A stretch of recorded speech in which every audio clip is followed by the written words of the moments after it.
আসসালামু আলাইকুম ওয়া রাহমাতুল্লাহি ওয়া বারাকাতুহু। সম্মানিত দর্শক ভাই এবং বোনেরা, কাছে এবং দূরে থেকে যারা আমার এই অনুষ্ঠান দেখতেছেন সকলকে জানাই আন্তরিক মোবারকবাদ।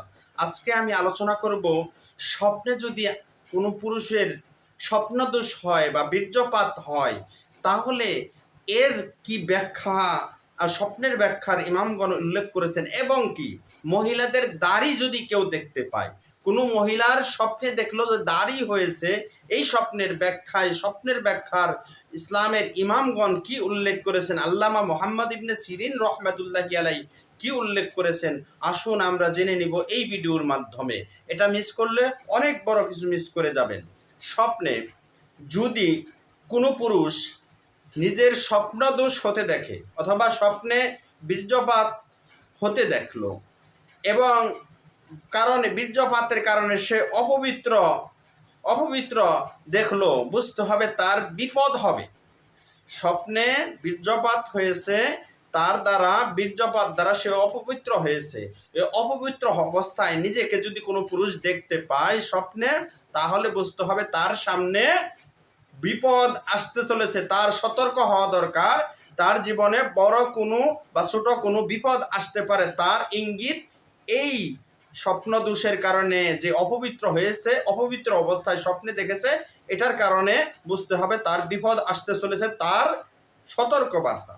যদি কোনো পুরুষ বীর্যপাত হয়েছে কিন্তু সাথে সাথে পবিত্র হয়ে গেছে গোসলের মাধ্যমে অথবা কাপড় পরিষ্কার এবং গোসলের মাধ্যমে সে পবিত্র হয়ে গেছে, স্বপ্নে দেখলো যে স্বপ্নেই বীর্যপাত হয়েছে আবার স্বপ্নেই পবিত্র হয়ে গেছে, এরকম দেখতে পেলে তাহলে বুঝতে হবে সে বিপদ আসবে তার জীবনে, কিন্তু বিপদ থেকে সে মুক্তি পেয়ে যাবে, সহসাই মুক্তি পেয়ে যাবে, অতি সহজেই সে মুক্তি পেয়ে যাবে। আল্লাহ তাআলা সকলকেই ভালো স্বপ্নে দেখার তৌফিক দান করুন।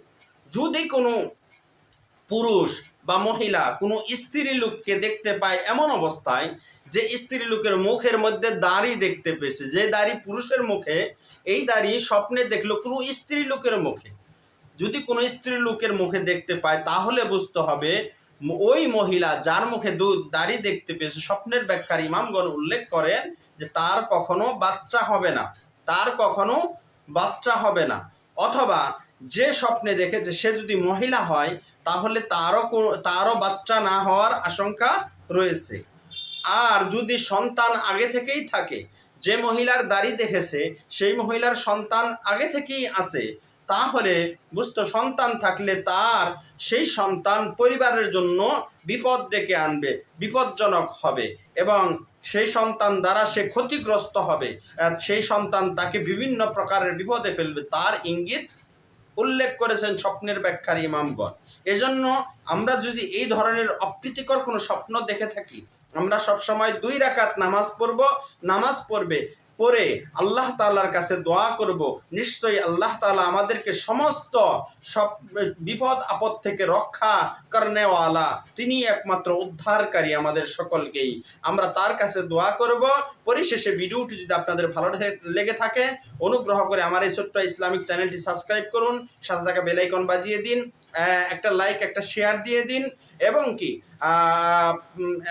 আপনাদের জীবন ঘনিষ্ঠ স্বপ্নের ব্যাখ্যা সহ ইসলামিক কোনো বিষয়ে জানার থাকলে আমাদের কমেন্ট বক্সে প্রশ্ন করুন, আমরা উত্তর দেওয়ার চেষ্টা করবো ইনশাআল্লাহ।